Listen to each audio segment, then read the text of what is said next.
John Petraeus, welcome to Unfair Fight. Good to be with you, John. Great title for a podcast.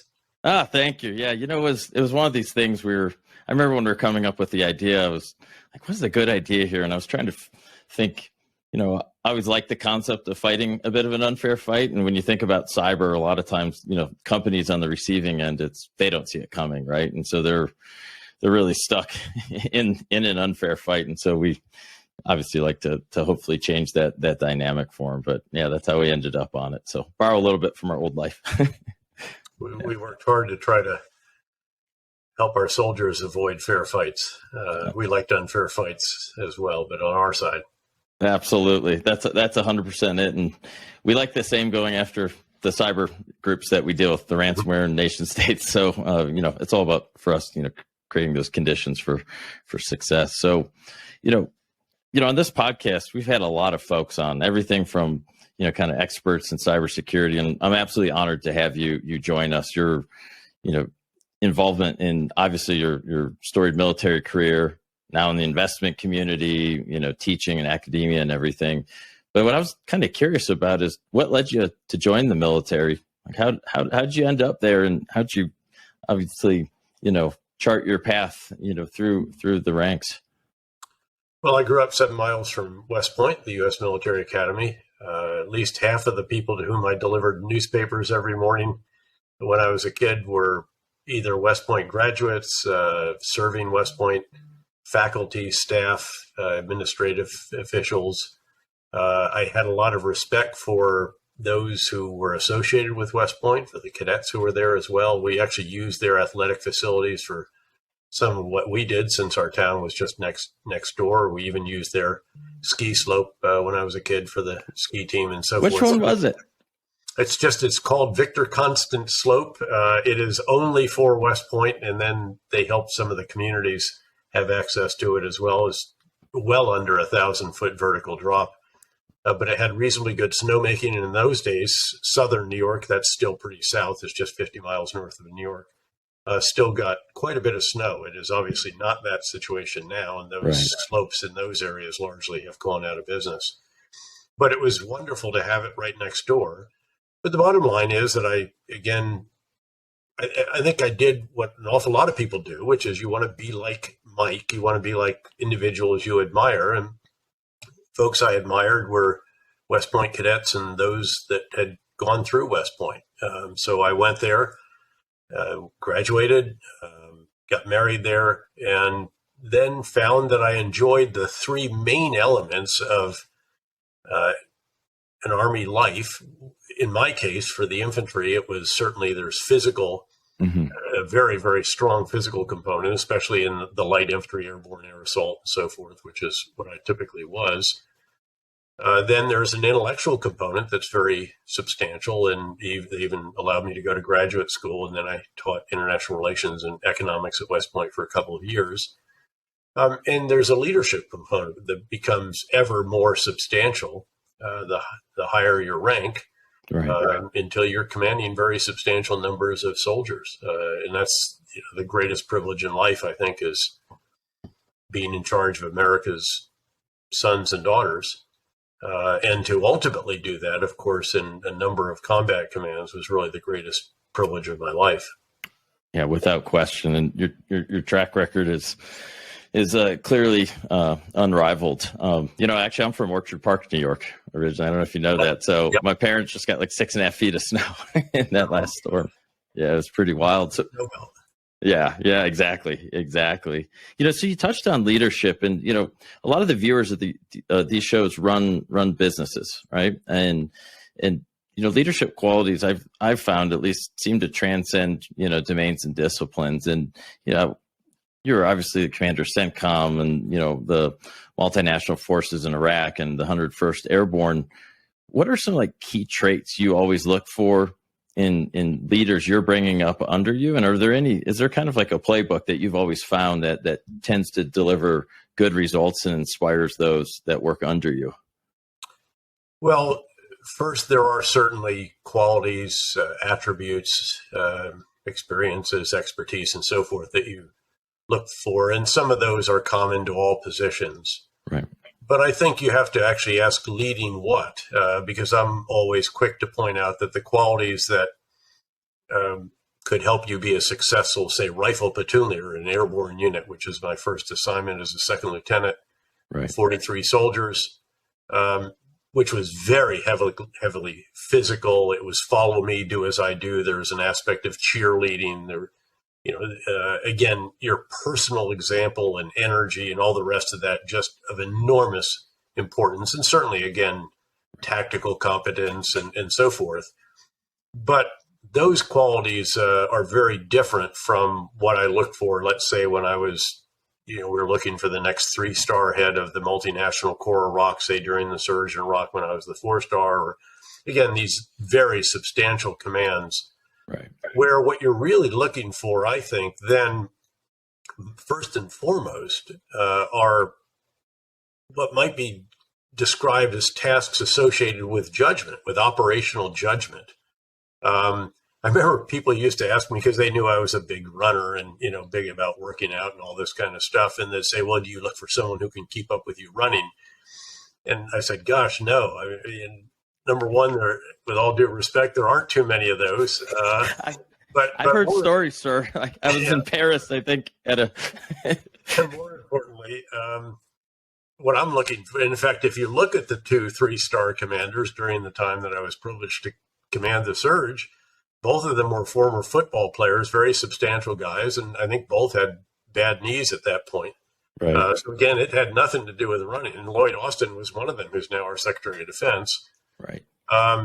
And General Odierno was the other, again, another former football player. What I was looking for and valued and prized was their operational judgment. It was their ability to look at a situation where there were several different possible courses of action and to determine which was the right one. And that actually leads me to, I think, what's really important to recognize, especially as a strategic leader. That's the leader at the very top. That's what you are. Even when you were an employee of one, an army of one in your firm as the founder, you have to perform the same 4 tasks that a strategic leader has to perform when he's commanding 250,000 soldiers, sailors, airmen, Marines, and U.S. Central Command. And these are to get the big ideas right. That's that judgment piece. Mm-hmm. If you don't get the big ideas right, the strategy right, all the rest of it, it doesn't matter. It doesn't matter how charismatic you are, how energetic, what kind of example you provide. All the other qualities we normally associate with leadership really don't matter if you can't perform that first task right. Now, by the way, I should point out that leaders below the strategic leader, so, as I was coming up, company, battalion, brigade, division commanders, they're not necessarily the strategic leader. They're operating within the intent, the constraint, if you will, the right and left limits established by the strategic leader. But they're still having to determine, okay, these are the priorities. So again, it's about getting the big ideas right.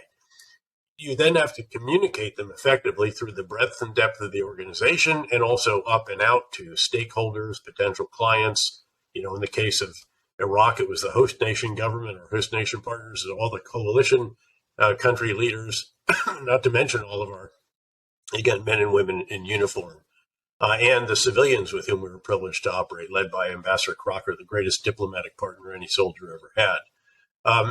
So that's crucial. Then you have to oversee the implementation of the big ideas. That's what we normally think of as leadership. Again, it is the example that you provide, the energy that you offer, the inspiration. It's the incentivization. It's the metrics. How do we know if we're winning or losing, and really understanding them and where do they come from, and have real rigor in those. It's hiring and it's firing, generally not by public executions. Right. It's all of that that is so important. It's how do you spend your time? Even, we called it the battle rhythm. And we had a huge butcher board piece of paper that showed what I did on a daily basis. So it was a Monday through Sunday. What did we do every single day? And there were certain events we did every day because, as you recall, in combat, it's a 7-day-a-week endeavor. Right.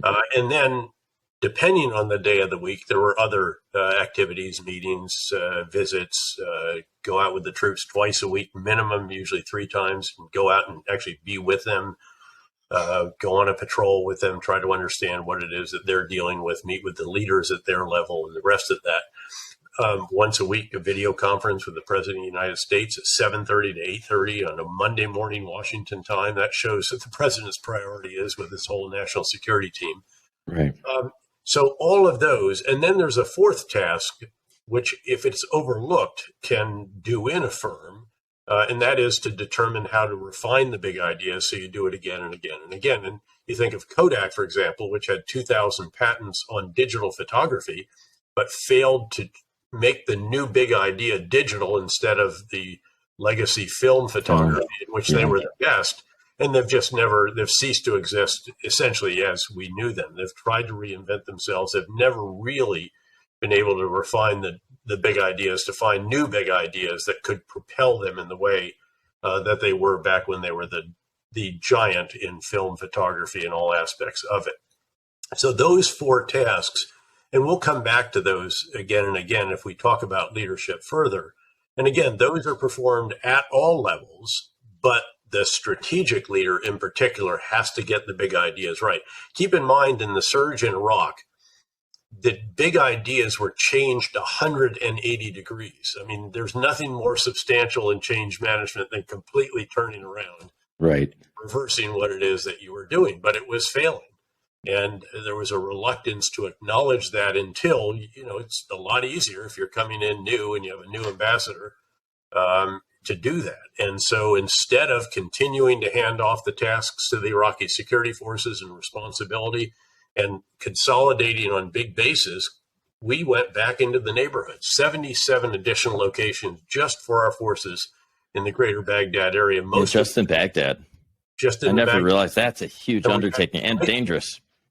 Very dangerous. We had to fight for those locations, and then we had to figure out how to secure those neighborhoods. And again, that involved a lot of tough fighting because, and as I told Congress during my confirmation hearing, it's going to get worse before it gets better because the militias supported by Iran and Al-Qaeda and the Sunni insurgents, they don't want to give up these areas that they are now terrorizing and controlling, and we're going to have to fight them for them.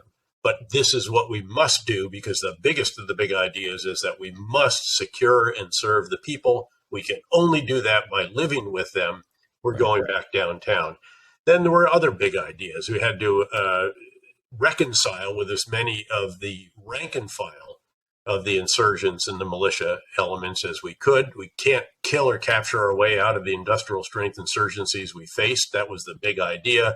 Got to reconcile. And we did. 103,000 ultimately that became Sons of Iraq, as it was called, and so forth. It literally came over to our side, helping us and then ultimately helping the government.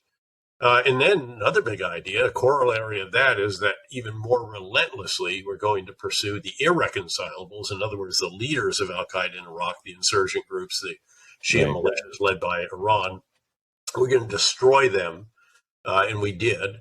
And then a handful of others, even greater civil-military integration, a whole host of other non-military endeavors involving legislation, the reconciliation process, intelligence, the rule of law, even the detention facilities. The big idea there had to be overhauled, as you may recall.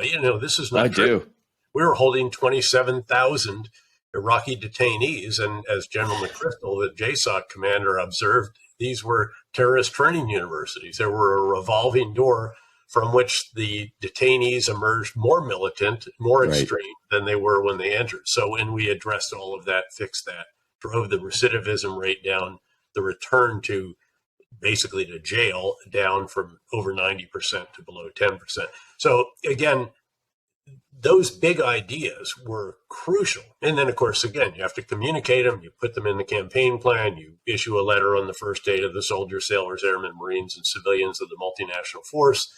You change the mission statement. You, over time, change every annex and appendix.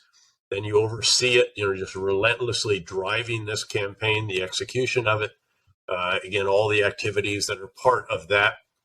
And again, formally sitting down on our battle rhythm, we formally sat down and reviewed the big ideas. We had all the full colonels who were the heads of the different lessons learned teams from the Army, Marine Corps, Special Operations, Asymmetric Warfare Group, Counterinsurgency center, you name it, all came together with me 1 hour a month. And then there were other weekly events where the strategic planners would intellectually and politely confront me and require me to make decisions to refine the big ideas so that we could do this process again and again and again. And that's very much applicable in the civilian world. I see it all the time. I've been at KKR now for nearly 10 years, a partner in the firm during the time that we've gone from about 83 billion under management to about 500 billion. And again, we own 120 companies, typically at any given time. We have minority investments in far more than another 100. And I see this intellectual construct for leadership play out all the time. You know, everything you just mentioned, obviously at a much smaller scale than your the RAC campaign, but everything you mentioned really resonated with me, because I remember as we started this business, it was very much, you're kind of like a tactical commander at the moment because you're just trying to get everything together. But over time, you know, we're in a phase right now where we're trying to install all that rigor and senior leadership team, you know, where we can give essentially the commander's intent, but they're enabled, empowered, and there's check and balance, and everything is metric based and measurable. And I think, you know, everything you just said resonated. And I think a lot of the viewers and listeners of the show, you know, a lot of them run IT companies, right? And so most IT companies start because the founder is an IT professional like me. I was, you know, a technical guy, and that transition and that growth is really challenging. I feel like there could be an infographic for like the stages of a company, right? Sure. By the way, I'm invested in about 25 startups as well, personally. Very good. What we do at KKR, and many of the partners invest in startups with, obviously, compliance approves all that. But sure. So I've watched this in many stages, and in fact, our daughter-in-law she's on her second startup, and very good. I forget what the last valuation was, 200 or 300 million. So it's scaling nicely, and so we've lived this in a variety of different manners. Yeah, it's kind of a process of continual professionalization. Another thing, you know, we always look to do is hire ahead when we bring a senior manager, someone that's been 2 steps, but not too many steps removed, but about 2 steps ahead of where we are now and kind of where we want to get to. Because, you know, it's that perspective you talked about, is you start getting to scale. You can't be involved in every detail. I remember when General Hayden ran the National Security Agency, he had I thought a pretty interesting construct called the Directors Operations Groups, or we called them the dogs, but they were kind of the up and coming GS-14s that were really switched in and plugged into the ground. And he would have regular feedback from the ground level folks, then obviously his direct reports and senior leadership. And I found that to be incredibly effective, and I felt it really helped inform him. Everyone's battle rhythm, that kind of activity. You know, we went out twice a week, as I said, a minimum, to be with the unit right after the normal morning update, and then the subsequent meetings would either get in an armored vehicle or a helicopter or a plane, and we'd link up with the unit.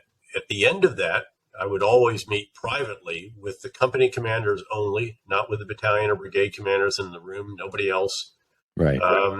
Just to get their feedback. And of course, in a combat situation, they're the last level of command that knows every soldier by face, not just a name or a number.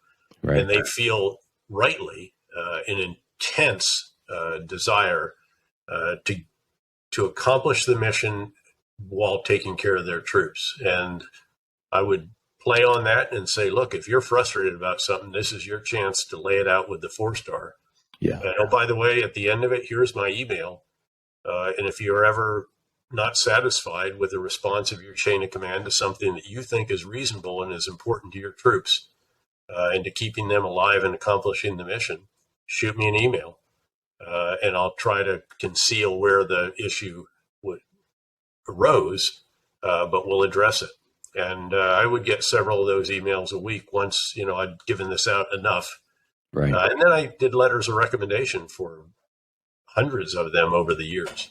That's fantastic. I mean, I think it's really important, you know, for, I think, business owners, especially when you're in this early kind of small, where you're smaller, but you're growing, you have aspirations to get bigger, to, you know, make sure you don't get too insulated from what's going on the ground level. But then 2, you implement, you know, formal metrics and KPIs, and you track them, you do QBRs, and you make sure the entire team, that feedback loop you talked about, has to keep continuing and keep professionalizing all along the way. Yep. So those are the sort of the tactics, techniques, and procedures of leadership. That's all in that third task, overseeing the implementation. Kind of the chief operating officer type task, right? Well, I think it's everyone's task. I think any leader is engaged in some of that. For what it's worth, this intellectual construct I've described is actually in a website at the Belfer Center at Harvard. I was a fellow there for 6 years. Oh, is it? A non-resident fellow. And if you go to the belfercenter.org and Google Petraeus on strategic leadership, this will pop up. Maybe you can put it. Yeah, we'll post that. We'll post that when we release this episode. That's fantastic.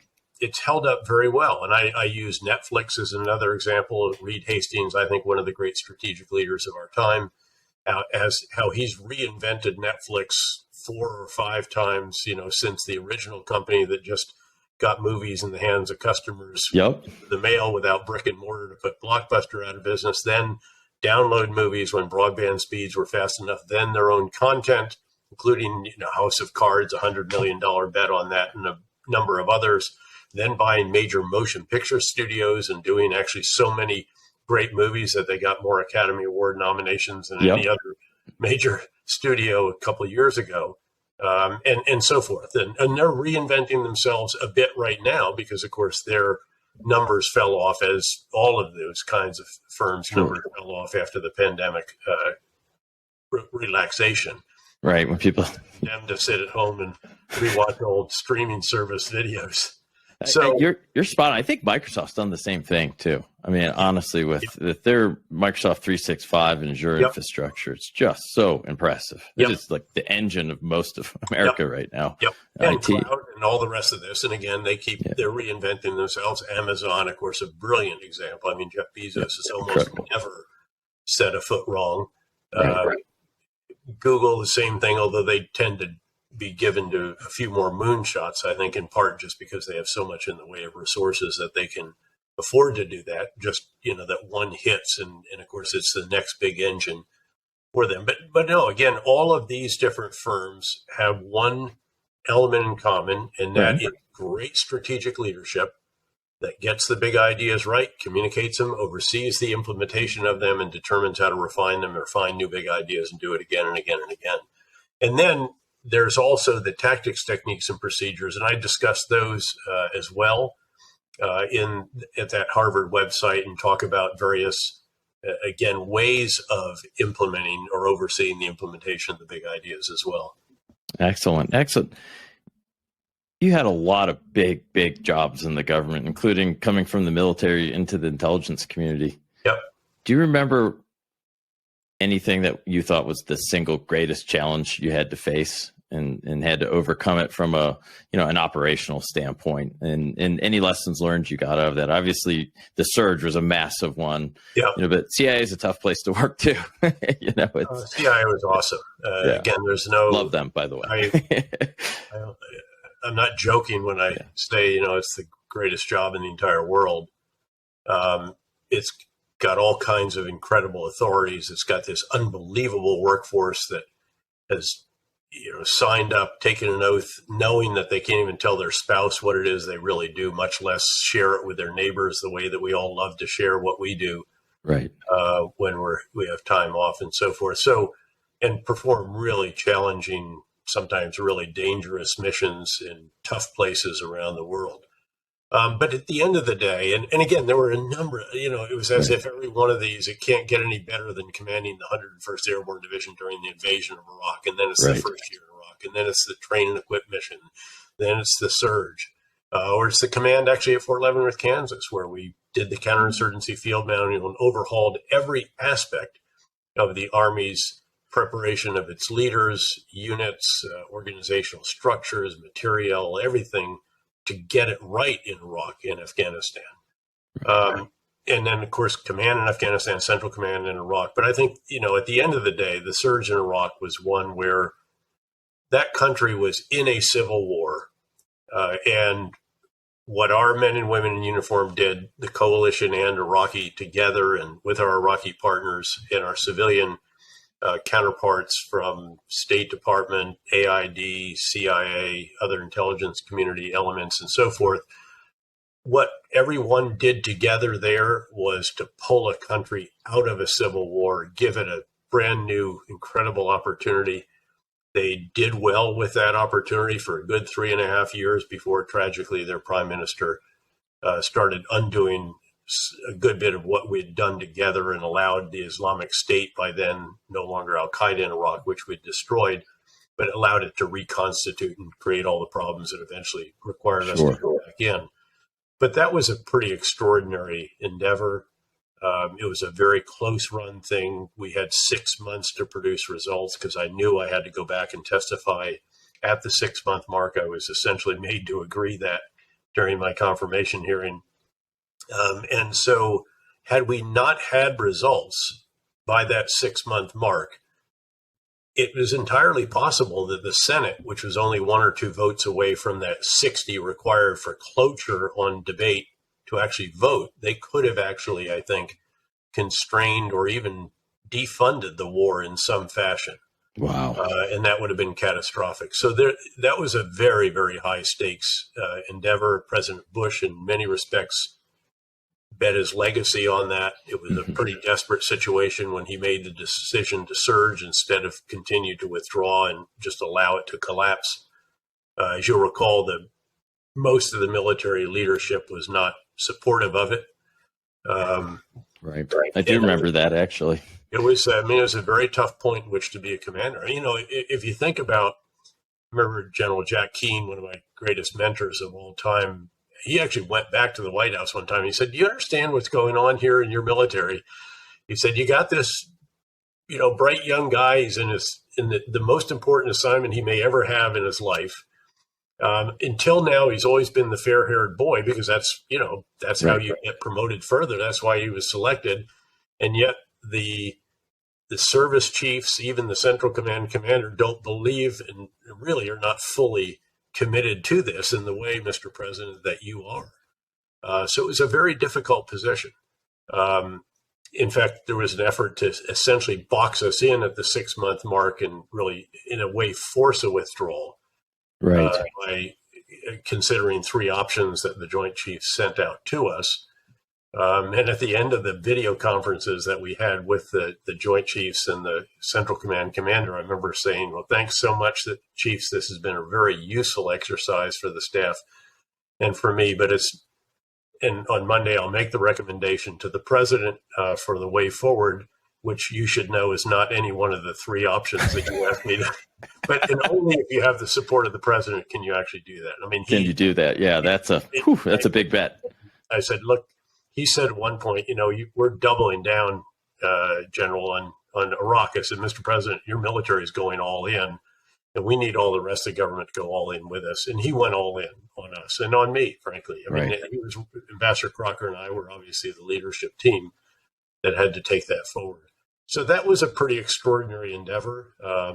It's the one where I first really explicitly practiced this intellectual construct I've described, because I conceived that really when I was out at Fort Leavenworth, where we oversaw about 15 or 16 different schools and centers, including the scenario at the National Training Center, all of the commissioned, non-commissioned warrant officer leader development courses throughout our Army, the Staff College, of course, the whole host of different, again, schools and centers.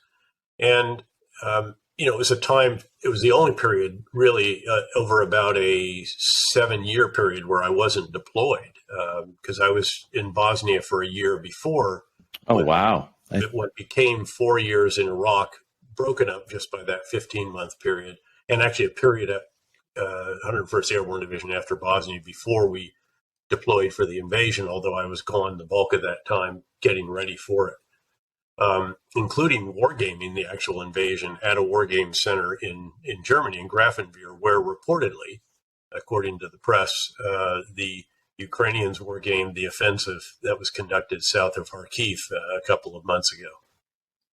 Incredible. I didn't, I agree. That was a massive turnaround in an extremely austere, tough environment. You had the Iranians just flowing in EFPs We definitely know the groups that were doing that. And bombers coming in through Syria, as you'll recall, there were yep. about 110 of those a month in the beginning. We cut that down to under 10 through a whole comprehensive campaign that included even, again, the State Department counterterrorism ambassador going around to every country in the region and asking them to stop allowing military-age males to fly to Damascus, Syria on a one-way ticket. Right. But also all we did along the border to go after the major facilitator of it. Ultimately, he was brought to justice, and a variety of other initiatives for the networks that were inside Iraq that supported the whole process of bringing someone in, preparing him or sometimes her to blow themselves up for extreme causes.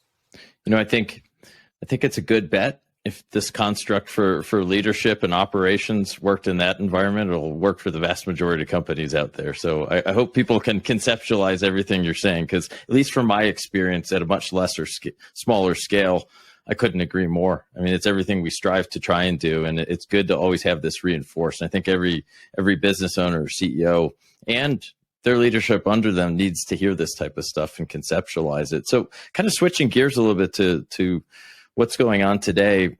Obviously, you took over and you're in a situation where you knew you had to have a surge and had to be a whole all of government in.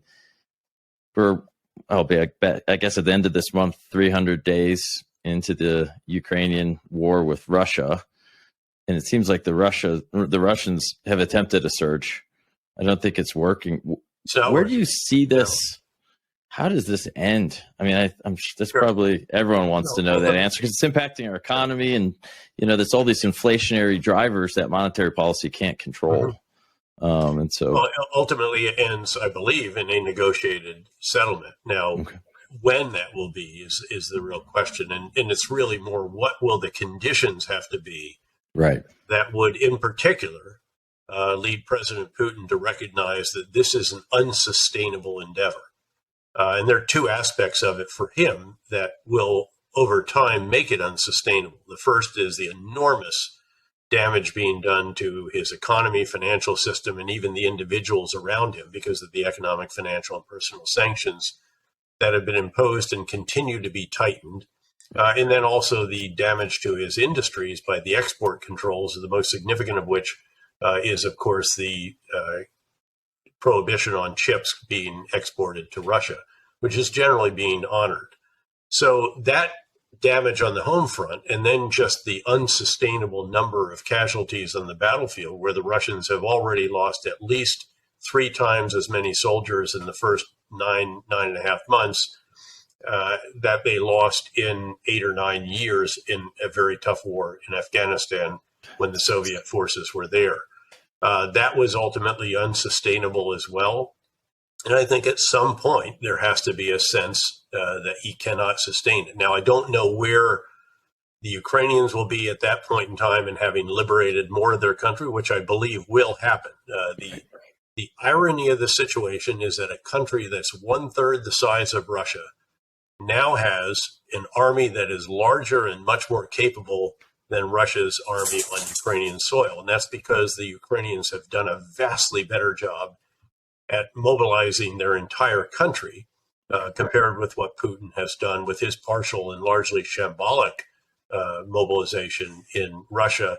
Now, again, running into these challenges of export controls and how that's undermined their ability to operate their military industries and so forth.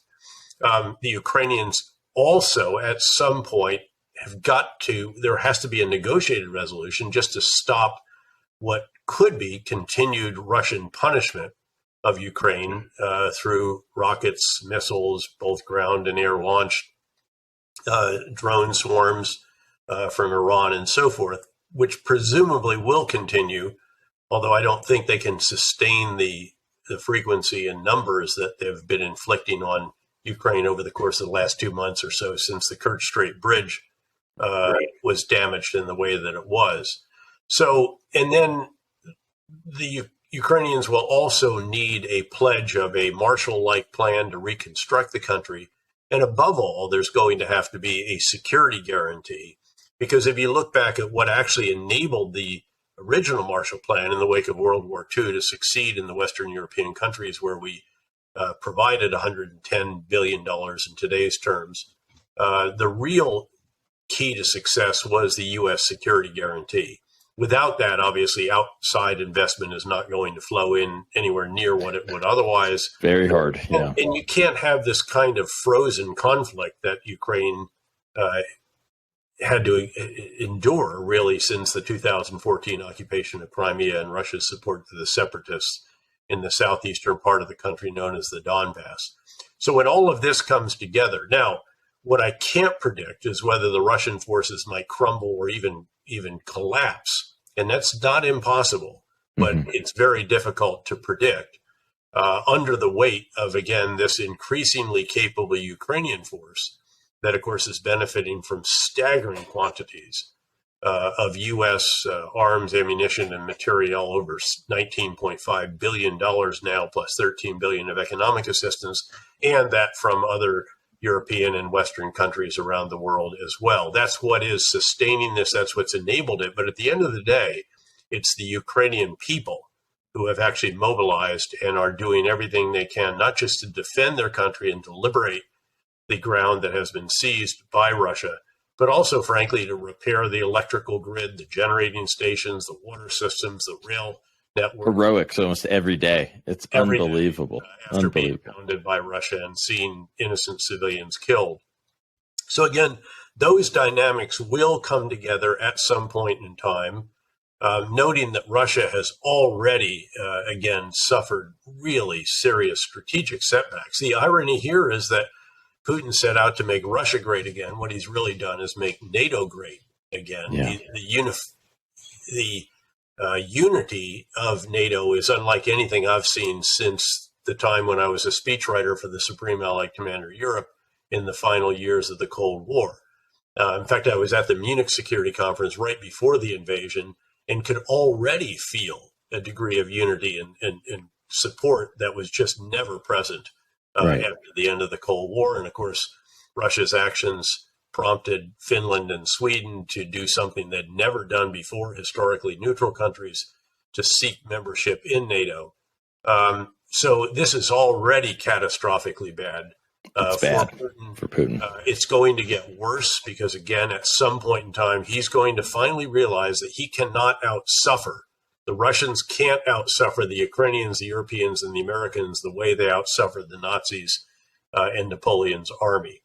But when that will happen is very much in question, whether it's months, years. I just can't say. What I will say is that I very strongly support continued assistance in every form for Ukraine. I do see this as democracy versus autocracy or kleptocracy. This is right versus wrong for all of the shortcomings of Ukraine prior to the invasion. Right. This is one that the Western world needs to continue to support because if he wins, there will be further. And so there has to be, at the end of this, there will need to be a negotiated resolution and a security guarantee, whether it's NATO membership or some U.S.-led security guarantee will be an imperative as well. Yeah, I couldn't agree more. I do see this as a complete battle between democracy and free world versus authoritarian regimes, because, you know, there's other ones and large ones and more powerful ones are in this world that, you know, they're seeing how the world in the West reacts. And it's just not, it's not good for any of us, you know, having this stuff happen. Deterrence rests on a potential adversary's assessment of your capabilities and your willingness to employ them. And frankly, the withdrawal from Afghanistan, which didn't have to happen, it could have been managed. It was unsatisfactory. It was maddening. Right. It was frustrating. But I contend that it would be far better just leave 3,500 troops. We hadn't even had a battlefield loss in 18 months. Spend the $25 billion just to support the Afghan government, such as it was, with all of its flaws and shortcomings. Far better than allowing it to be taken over by a group that is bringing it back to a 7th or 8th century interpretation of Islam, and denies half the population any real ability to contribute in the economy, get an education, and so forth. And as we saw, welcome the leader of Al Qaeda back very quickly, very early on, and where, of course, he was killed just a few blocks from the presidential palace in downtown Kabul. Sure was. It's deserved too. It's total speculation on my part, but I get the sense, when you watch probably from afar, right? You watch how we pulled out of Afghanistan. You watch the total division kind of going on politically in our country and in that. And then probably Putin my guess was just given complete glowing reports on his military capability, and the logistics seems like one of the biggest things that they completely crumbled on them. I just wonder if it's clear he massively overplayed his hand. Sure. And I think it was based on bad intelligence. Yeah, no, this is a colossally, catastrophically bad decision on his part, and equally bad execution by his military in every single respect possible that you can evaluate. And some of which we knew. By the way, I will note that I was one of those very few, actually, who said that Russia will not take Kyiv, much less ever control it, in part because I've been to Kyiv a number of times, and I was at the front lines in the Donbass a couple of years ago. I saw how far the Ukrainian soldiers had come. They were spoiling for a fight, actually. You had a sense that this is a country that if they're attacked, they're going to come together and they're going to resist. And it's not going to be a thunder run through Kyiv within 2 or 3 days that forces a collapse. They're not going to collapse. And you saw the 40-mile convoy. Yeah. That was a big sign. Well, and again, terrible campaign design. Yep. Terrible, again, just misunderstanding of what they were fighting, where they were fighting, the sentiment in the country, and all the rest of that. So, again, a very, very bad decision on the part of Putin that will undermine Russia's opportunities for many years, even when this is finally ended. Keep in mind, there's well over 1,000 Western countries that have either completely left Russia or reduced their operations. And many of these are not going back. They certainly won't go back while Putin is in the Kremlin. So, again, a very, very serious situation. And again, having criticized the current administration here for the withdrawal from Afghanistan and the way that was conducted, I do think you have to give them quite impressive marks for the support provided to Ukraine and really the leadership of the Western world, not just in providing military and economic support, but in crafting the economic, financial, and personal sanctions and export controls as well. Yeah, I think that I had Ambassador Butler on this podcast, if you remember him, and we talked a lot about that. And I think the administration is doing just a fantastic job with this and threading a needle, right? Because I don't know I'd love to know your thoughts on the nuclear side. With Russia, it's tough when you're in this contested area, but I worry when they get too cornered, it's a very dangerous situation. Well, this is where, again, deterrence and dissuasion and so forth are really important. And our National Security Advisor, Jake Sullivan, I think has done a very good job of conveying to his counterparts in the Kremlin that the response would carry catastrophic consequences for Russia were it to use nuclear weapons. There's even been an effort to enlist President Xi of China and Prime Minister Modi in India. And even others of us on the outside have echoed this on Sunday shows and this kind of thing. You may recall that I suggested that among the options would be a U.S.-led multinational operation, not necessarily NATO, given the political dynamics there might be challenging, but a multinational operation led by the U.S. that would take out the Russian forces in Ukraine and on the Black Sea, at least the significant elements of them. Right. And again, so the point is that whatever benefit Russia might get by use of tactical nuclear weapons would be far outweighed by the consequences for that. And they'll be suicidal.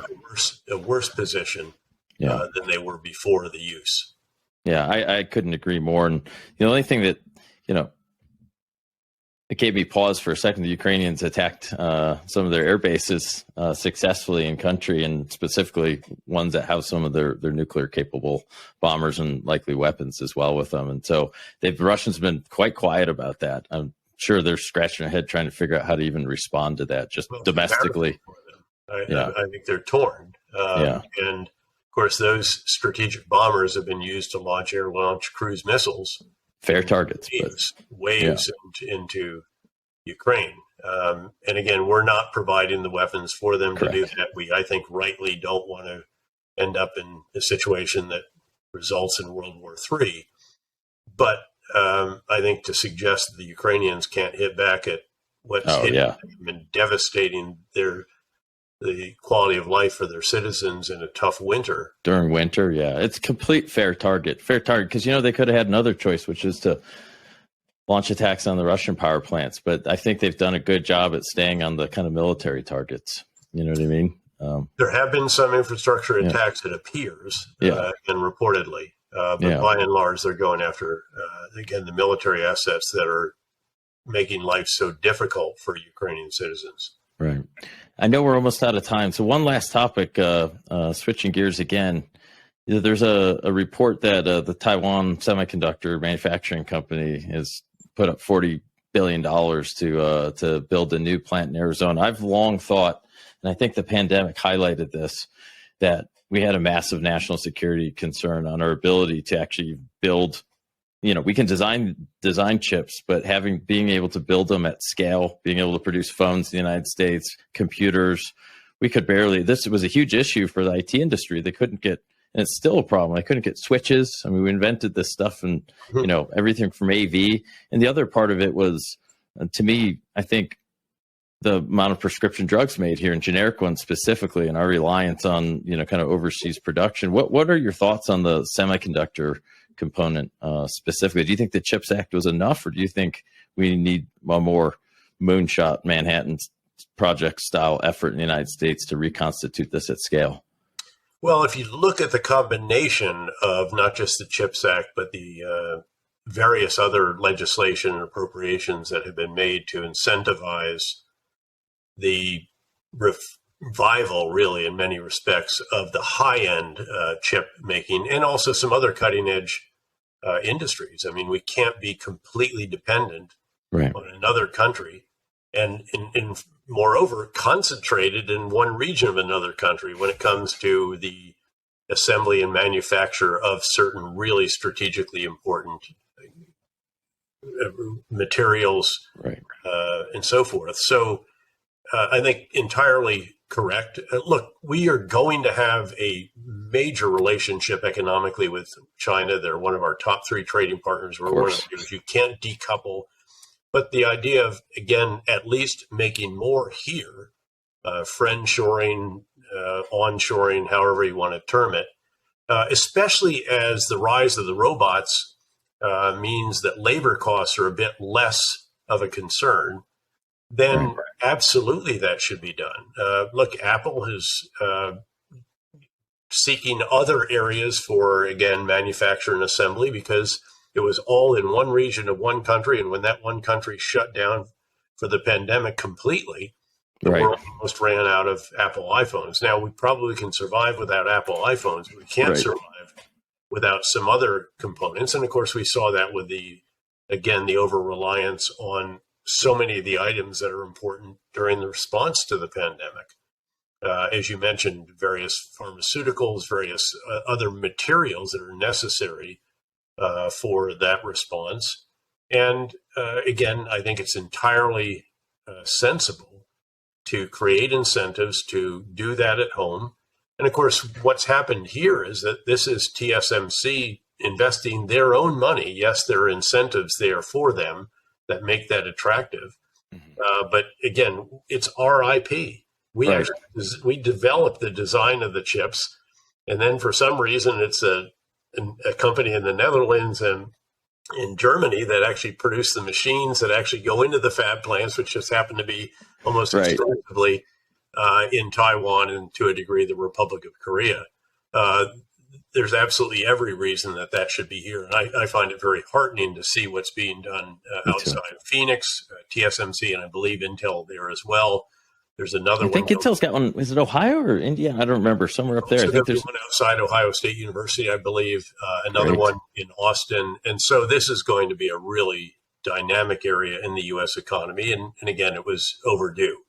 But, we go through cycles like this. What happened is we're also in a world of just-in-time logistics, which in an era of benign globalization was fine. Right. Economics determined geopolitics, not the other way around. And you could count on, again, supply chains. There were no issues. You didn't need big warehouses. It would arrive just in time. Right. Now, though, we've realized that those supply chains aren't as reliable. We recognize the limitations of how this all evolved. Again, globalization is going to continue, but at a much slower pace and much more constrained now by geopolitics in an era of renewed great power rivalries. And again, in which now increasingly geopolitics is determining economics, trade, investment, and so forth. Right. So we'll still rightly have a very substantial economic relationship with China and should, but there are going to be areas of concern. And we are now acting on those and doing it in a bipartisan fashion, which is reassuring as well. It's great to see. It was overdue to see something like that. I felt for a while there, especially, I just remember trying to buy computer monitors that didn't stink in the pandemic, and all I could get, it was almost impossible to get anything. And it struck me when you see the damage that's been done to the Russians by slowing, semiconductors and pretty much all the other materials they need to conduct war. I thought about like the balance of power and manufacturing between China and us. And the last thing we want is a war with them, right? We want to make money together and figure out how to carve out our turf. But I felt like we could quickly be in that situation as a country. When you see the power of, just look how the Ukrainians are using commercial drones, just at the battlefield level. It's been hyper effective for them, and we don't even produce any, in the United States at the low level, cheap amount like DJI does. We produce the best drones in the world. Well, we do, but I mean the little guys. Yeah, you're right. The do-it-yourself drones certainly. Yeah, that's correct. And look, there's many other areas in which just complete over-reliance on another country or other countries. And again, it's the same when it comes to the various raw materials and then processed materials that are going to be essential for the transition to electric vehicles, to renewables, to all of this. And so we have to do this sensibly. But again, we shouldn't be completely dependent on another country. For example, when it comes to solar panels, again, why is this? So again, I think it's very we should be leading the charge in exporting this, this technology. We can make money off it. Sure. In areas where labor was a huge factor, it's understandable that you would have offshoring because, again, of labor prices. But again, with the rise of the robots, that's a little bit less important. And then there should be a bit of a premium, especially if it has to do with dual use technologies. That can be used for military as well as civilian, to doing that much more here rather than somewhere else. Absolutely. Well, General Petraeus, this has been an absolute joy and a pleasure for me. You have served our country, and you continue to, even your private sector life, and also helping a lot of companies through KKR get invested and grow and employ folks. And couldn't be more proud to have you on the Unfair Fight. So I much appreciate your time. The privilege was mine. Thanks very much. Good to be with you. Thank you.